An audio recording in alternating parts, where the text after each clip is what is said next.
امریکی فوج کی یہ کارروائی انفیکٹ بہت زیادہ اہمیت کی حامل ہے، کیونکہ حالیہ دنوں میں شام اور اسرائیل کے درمیان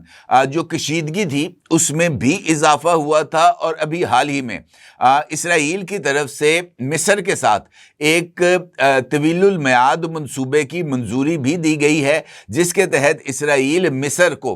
گیس فراہم کرے گا، اور یہ تقریباً $30 بلین کا ایک پروجیکٹ ہے، جس کے بارے میں اسرائیل نے یہ دعویٰ کیا ہے کہ اس منصوبے کے جو امپورٹنٹ پوائنٹ ہیں وہ پبلک نہیں کیے جائیں گے، اور اس منصوبے کے تحت اسرائیلی مفادات کو بھی ملحوظ خاطر رکھا گیا ہے۔ اب چونکہ یہ ایک کانفلکٹ زون ہے، اور حالیہ دنوں میں اس کانفلکٹ زون کے اندر بہت ساری ایسی کارروائیاں ہوئی ہیں جو براہ راست مسلمانوں کے مفادات کے ساتھ جڑتی ہیں۔ گزشتہ دنوں ترکی کی طرف سے بھی شام کے جو باغی گروپس ہیں ان کے خلاف کارروائی کے لیے ترک فوجوں کو شام میں داخل کیا گیا تھا۔ اس کے ساتھ ساتھ ترک فوج نے اور ترک حکومت نے شام میں موجود احمد الشرع کی حکومت کو مکمل سپورٹ ایکسٹینڈ کرنے کا اعلان بھی کیا تھا، اور اس کے ساتھ ساتھ ترکی کی طرف سے شام میں جو حکومت ہے اس کو ہر طرح کا جو دفاعی اسپیکٹرم ہے اس کے اندر بھی شامل کرنے کی بات کی گئی تھی۔ تو موجودہ حالات میں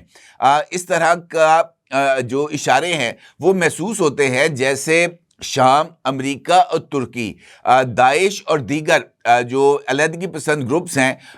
ماسوائے ان گروپس کے جو کہ جن کو اسرائیل سپورٹ کر رہا ہے، اب مشترکہ کارروائیاں کرنے میں آگے بڑھ رہے ہیں۔ اردن کی فضائیہ بھی ان فضائی حملوں میں شامل ہوئی، اور یہ انکشاف بھی بہت زیادہ اہمیت کا حامل ہے، کیونکہ حالیہ دنوں میں اردن نے دیگر اسلامی ممالک کے ساتھ اپنے روابط میں اضافہ کیا ہے، اور اردن کے شاہ عبداللہ دوم نے خصوصی طور پر پاکستان کا وزٹ بھی کیا تھا۔ لہٰذا اس پرسپیکٹو میں امریکی وزیر خارجہ مارکو روبیو کا جو اہم سٹیٹمنٹ ہے اس کو اگر ایک ساتھ رکھ کے جوڑا جائے تو بہت سارے نئے ایسپیکٹ ہمارے سامنے آتے ہیں۔ مارکو روبیو نے گزشتہ روز ایک پریس بریفنگ میں حصہ لیا، اور اس پریس بریفنگ میں مارکو روبیو سے غزہ میں یہ جو انٹرنیشنل اسٹیبلائزیشن فورس ہے اس کے حوالے سے بات کی گئی، اور رپورٹر نے بطور خاص پاکستان کا ذکر کرتے ہوئے امریکی وزیر خارجہ مارکو روبیو کی توجہ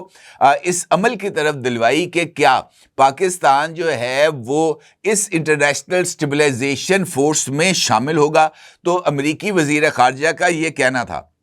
کہ پاکستان سمیت بعض ممالک نے غزہ میں امن و امان کے قیام کے لیے فوجی دستے بھیجنے سے متعلق سوالات اٹھائے ہیں، اور فوجی دستے تعینات کرنے پر غور کرنے کی پیشکش بھی کی ہے، جس پر امریکہ بہت شکر گزار ہے۔ البتہ ابھی تک کسی ملک سے فوجی کنٹریبیوشن کی حتمی یقین دہانی نہیں کرائی گئی۔ امریکی وزارت خارجہ میں منعقدہ پریس کانفرنس کے دوران مارکو روبیو نے اس سوال کے جواب میں واضح طور پر اس بات کا اظہار کیا کہ امریکہ اس بات پر پاکستان کا بے حد مشکور ہے کہ اس نے غزہ امن منصوبے کا حصہ بننے، یعنی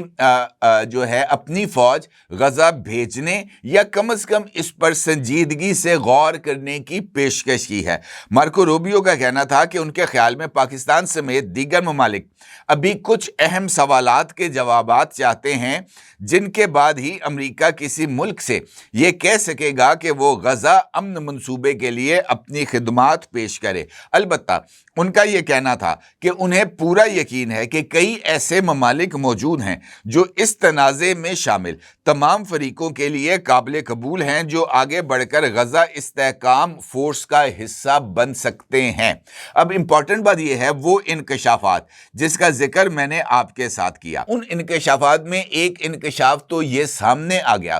کہ پاکستان نے غزہ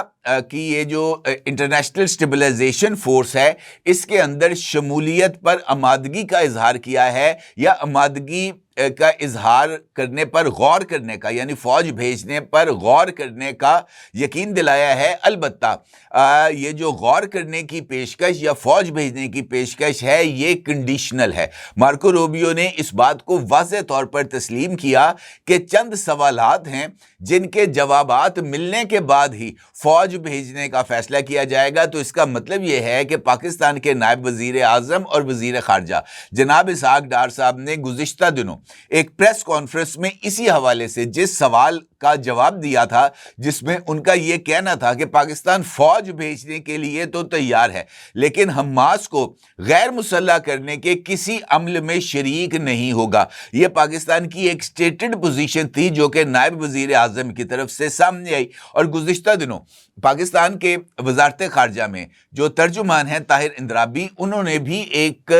ہفتہ وار پریس بریفنگ سے خطاب کرتے ہوئے اسی نوعیت کا سوال کا جواب دیتے ہوئے کہا تھا کہ پاکستان نے ابھی اپنی فوج بھیجنے کا فیصلہ نہیں کیا. پاکستان پہلے جو تمام تر تفصیلات ہیں انٹرنیشنل اسٹیبلائزیشن فورس کی تشکیل اور اس کے مینڈیٹ کے حوالے سے، جب تک وہ تمام یعنی ٹرمز آف انگیجمنٹ یا ٹرمز آف ریفرنسز جب تک تشکیل نہیں پائیں گے، پاکستان اس وقت تک اپنی فوج کو بھیجنے پر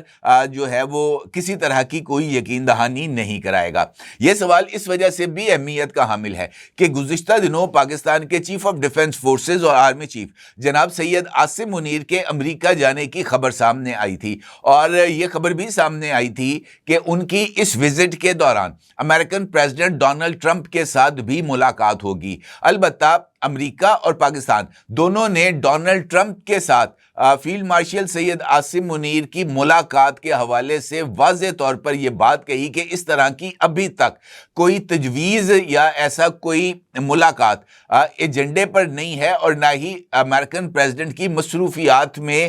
فیلڈ مارشل سید عاصم منیر سے ملاقات شیڈول ہے. البتہ صورتحال میں جو سنجیدگی یا اس وزٹ کی نوعیت کے بعد کسی طرح کا کوئی جائزہ لیا جا سکتا ہے. پاکستان کے دفتر خارجہ نے واضح طور پر اس بات کا اظہار کیا تھا کہ ان کے علم میں ابھی تک اس طرح کا کوئی وزٹ موجود نہیں ہے. وہ وزٹ اگر ان کی پریس بریفنگ کے بعد پلان ہو جائے تو یقینی طور پر اس پہ ان کا کچھ کہنا نہیں ہے. البتہ اسی پریس کانفرنس کا جو دوسرا انکشاف تھا وہ واضح طور پر اس بات کا ذکر تھا کہ امریکی دفتر خارجہ نے جو ہے وہ قطر کے اندر 45 ممالک کا ایک اجلاس منعقد کیا تھا، اور اس اجلاس کے اندر پاکستان سمیت جو ریجن کے یا دیگر مسلم ممالک ہیں انہوں نے اس اجلاس میں شرکت کی تھی. اور اس اجلاس کے اندر 70 سے زائد ممالک نے فوجی یا مالی تعاون کی درخواست کی ہے، اور اب تک 19 ممالک نے فوج، لاجسٹک یا ساز و سامان کے ذریعے مدد فراہم کرنے پر بھی اپنی آمادگی کا اظہار کیا ہے. اس کے ساتھ ساتھ یہ بات بھی سامنے آئی تھی کہ یہ جو امریکی سینٹرل کمانڈ اور محکمہ خارجہ کے ذریعے اجلاس منعقد ہوا تھا، اس اجلاس میں حتمی طور پر غزہ میں امن فوج بھجوانے کے حوالے سے کسی طرح کا کوئی فیصلہ نہیں ہو پایا تھا، کیونکہ رکن ممالک یا اس اجلاس میں شریک ممالک یہ جاننا چاہتے تھے کہ ان کا مینڈیٹ کیا ہوگا اور کیا ان کے مینڈیٹ کو اقوام متحدہ کا کور حاصل ہوگا، اور اس مشن کی نوعیت کیا ہوگی. جب تک اس کی تفصیلات سامنے نہیں آئیں گی اس وقت تک آگے نہیں بڑھا جائے گا. البتہ اس کے ساتھ ساتھ یہ ذکر ڈپلومیٹک ذرائع سے، یہ جو پریس بریفنگ تھی مارکو روبیو کی، اس میں اس بات کا ذکر کیا گیا کہ پاکستان 3500 فوجی ISF کا حصہ بنانے کے لیے بھیجنے پر غور کر رہا ہے، لیکن یہ جو غور ہے یہ مشروط ہوگا ٹرم آف ریفرنسز کے ساتھ یا ٹرمز آف انگیجمنٹ کے ذریعے، کہ یہ جو فوج بھجوائی جائے گی، یہ 3500 جو لوگ بھجوائے جائیں گے ان کا مینڈیٹ کیا ہوگا. اور پاکستان نے اس حوالے سے چند واضح شرائط رکھی ہیں. اب اگر ہم اس چیز کو اینالائز کریں تو سب سے پہلی بات یہ ہے کہ اس چیز کو جانچنا ضروری ہے کہ امریکہ ISF سے چاہتا کیا ہے. ٹھیک ہے جی. اب ISF کا جو مینڈیٹ امریکہ کی طرف سے سامنے آیا ہے وہ ہے انفیکٹ غزہ میں جنگ بندی کے بعد ایک عبوری سیکیورٹی نظام کی تشکیل، اور اس کے بعد ہے اسرائیل کے براہ راست قبضے کے متبادل. یعنی اگر اسرائیل جو اس نے شرم الشیخ ایگریمنٹ کے اندر یقین دہانیاں کرائی ہیں کہ وہ بتدریج غزہ سے پیچھے ہٹ جائے گا اور غزہ کو خالی کر دے گا، ان شرائط کے اوپر عمل درآمد کرنا، اور اسرائیل اگر اس جنگ بندی کو یا اس معاہدے کے خلاف ورزی کرتا ہے تو پھر ایسی صورتحال میں یہ جو امن فوج ہے وہ کس طرح کا رسپونڈ کرے گی۔ اس کے ساتھ ساتھ اس آئی ایس ایف کا جو مینڈیٹ ہے، جس کا اعلان کیا گیا ہے، وہ ہے فلسطینی علاقوں میں امن، نظم و نسق اور ڈی ملٹریلائزیشن کرنا، اور اس کے لیے حماس کو غیر مسلح کرنا اس مینڈیٹ کا ایک حصہ ہے۔ البتہ فورس کا مینڈیٹ ابھی تک غیر واضح ہے، اس کا کمانڈ سٹرکچرز، اس کی فنڈنگ، اس کی رولز آف انگیجمنٹ یہ ابھی تک زیر بحث ہیں، اور فلسطینی ٹیکنوکریٹ انتظامیہ اور پیس بورڈ کب تک قائم ہوگا اور وہ کب فلسطین کا یعنی غزہ کا کنٹرول سنبھالے گا، اس کے بارے میں بھی ابھی تک جو تفصیلات ہیں وہ سامنے نہیں آ سکیں۔ حماس نے اگرچہ یہ جو غیر مسلح ہونا ہے اس کو مشروط طور پر قبول کیا ہے، اور اس کے لیے دو شرائط ہیں۔ ایک یہ کہ اسرائیل غزہ کو خالی کر دے گا، دوسری شرط یہ ہے کہ آزاد فلسطینی ریاست کے قیام کی واضح یقین دہانی، واضح روڈ میپ ہوگا تو حماس اپنے آپ کو غیر مسلح کرے گا۔ یہ اس کی جو تشکیل کی جو بنیادی چیزیں ہیں وہ سامنے آئی ہیں۔ اب دوسرا نقطہ ہے یہ جو اجلاس اور ڈپلومیٹک ذرائع سے 3500 فوجی بھجوانے کی حقیقت۔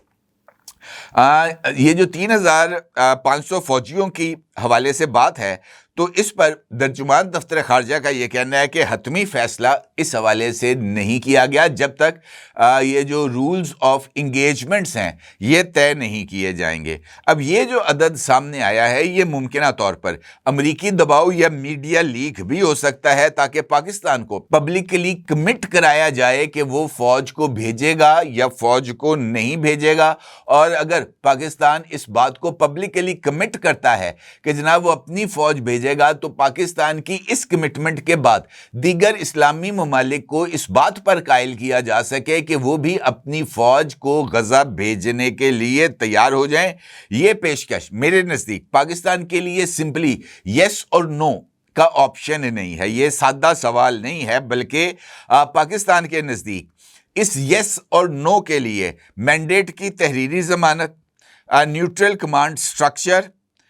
واضح ایگزٹ اسٹریٹجی، حماس سمیت تمام فلسطینی فریقوں کی کم از کم قبولیت، یہ پاکستان کی شرائط ہیں۔ اس کے بغیر پاکستان جو ہے وہ غزہ میں کسی طرح کی انگیجمنٹ کے لیے تیار نہیں ہے۔ ہاں، پاکستان جو ہے وہ یہ جو ہے ملٹری کور، انجینئرنگ کور، اس طرح کے جو ان کے وابستہ شعبے ہیں، یہ جو ہیلتھ فیسیلیٹیز ہیں، یہ انجینئرنگ فیسیلیٹیز ہیں، اس کے لیے تو انگیجمنٹ کرنے کے لیے تیار ہے، لیکن واضح طور پر کامبیٹ آپریشنز کے لیے، خاص طور پر حماس کے خلاف، اس کے لیے پاکستان قطعی طور پر تیار نہیں ہے۔ یہ بات واضح ہے اور بات کلیئرٹی میں آ رہی ہے۔ دوسرا ہے دوحہ ایکارڈ، جہاں پر 45 ممالک بیٹھے تھے لیکن فیصلہ نہیں ہو سکا۔ 45 ممالک کے شریک ہونے اور فیصلہ نہ ہونے کا مطلب یہ ہے کہ 45 ممالک موجود ہوں اور پھر بھی مینڈیٹ طے نہ ہو، تو یہ اس بات کا واضح اشارہ ہے کہ یہ جو ایریا ہے یا یہ وہ میدان ہے غزہ کا، وہ ایک ہائی رسک زون ہے، اور تمام مسلم ممالک اس حقیقت سے بخوبی آگاہ ہیں کہ ان کے ملک کے عوام کس حد تک جذباتی، مذہبی اور قلبی طور پر فلسطین کے ساتھ اور بیت المقدس کے ساتھ انگیجڈ ہیں، لنکڈ ہیں۔ لہٰذا کوئی بھی ملک جب تک واضح مینڈیٹ اور امن کی اس کو یقین دہانی نہ کرائی جائے یا اس کو یہ رول ڈیفائن نہ کیا جائے کہ وہ اسرائیلی حملے کی صورت میں جواب دینے کا اور اسرائیلی فوج کو پسپا کرنے کے لیے حملے کا اختیار رکھتا ہے، اس وقت تک مسلم ممالک، خاص طور پر پاکستان، شاید اس طرح کی انگیجمنٹ میں شامل نہ ہو سکے۔ اور یہ بات بھی معلوم ہے تمام مسلم ممالک بشمول پاکستان کو کہ اگر